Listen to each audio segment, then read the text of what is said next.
I actually see me as a child of jihad because when our venerable jihadist Usman Danfodio wrote his letters to all the Fulani heads, I understand my great grandfather, he was too old, so he sent his son by the name of Ibrahim to join since he could not come by himself.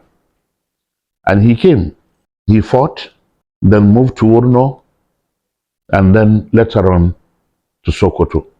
He came with many camels and was given an area in the present day Sir Abubakar Airport in Sokoto. And you can see the proximity.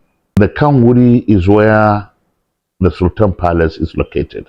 And the area where my great grandfather stayed was Al Kanchi, which is just the proximity is very close. And my own direct grandfather left Sokoto because that after the jihad, if you recall, many people left either to teach or to trade or to do other things. And I understand that partly apart from the Islamic teaching, that my grandfather, Malam Muazu, they used to call him Malam Muazu Sokoto, was so curious he wanted to see the British in their own headquarters. So he traveled from Sokoto to Lokoja. From Lokoja, he moved to Kefi.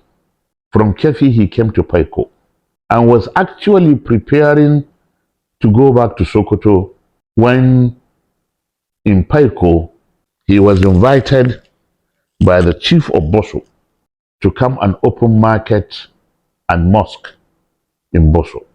And from there, you know how our local malams sometimes when they sit down, they look at their things and they were joking. Some of his colleagues were joking with him saying, you have been disturbing us, you are going back to Sokoto, but your grave is within these mountains. You know, Mina and Boso are very mountainous. And lo and behold, from there, the British arrived and they asked him whether he wanted to be an emir for that area to do what the Sultan was doing in Sokoto. And he said no, he wouldn't want to do that. And he said to them, but I will suggest Wushishi, which was where Nagwamas first stayed before moving to Kontagora, was already a Sokoto, had already put administration similar to Sokoto. So why not invite the emir of Wushishi to be coming to supervise Mina? And that was what was arranged. But still, they made Malam Muazu as a secretary, coordinating, if today you want to call it district, because in our area, in the present day Mina Emirate, there were 8 independent areas.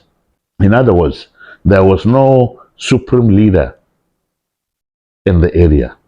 So they were all equal and they were independent of each other. So he was made a secretary to coordinate these 8 chiefs or whatever title you want to give them, to coordinate their activities. And we saw the letter of appointment dated 1908. And he became also, in addition to that secretaryship, with the coming of the railway, he also became the first judge in Mina. So he will ride from Boso, he will ride horseback riding to the railway to judge cases that was coming up. And then when he became slightly older, he also moved near the railway, which is the present day Mina, and became also the first imam of Mina. So when you combine, and then later on, they had, I think, some dispute with the Wushishi chief, and the Europeans have to tell Wushishi chief to move back to Wushishi and stay there. And indirectly, Malam Muazu, and later on, his benefactor, the chief of Boso, took to the leadership of what has become Mina today.